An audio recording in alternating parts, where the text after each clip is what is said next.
أعوذ بالله من الشيطان الرجيم. بسم الله الرحمن الرحيم.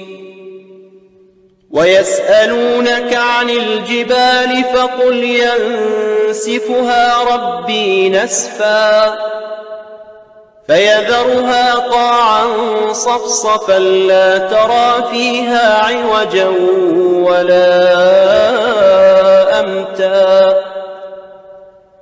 يومئذ يتبعون الداعي لا عوج له وخشعت الأصوات للرحمن فلا تسمع إلا همسا يومئذ لا تنفع الشفاعة إلا من أذن له الرحمن ورضي له قولا يعلم ما بين أيديهم وما خلفهم ولا يحيطون به علما وعنت الوجوه للحي القيوم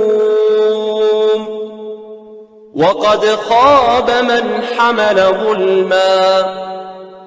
ومن يعمل من الصالحات وهو مؤمن فلا يخاف ظلما ولا هضما وكذلك أنزلناه قرآنا عربيا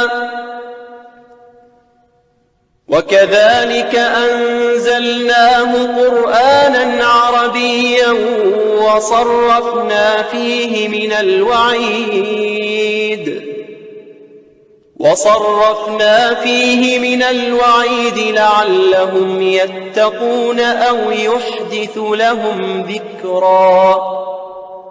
فتعالى الله الملك الحق ولا تعجل بالقرآن من قبل أن يقضى إليك وحيه وقل رب زدني علما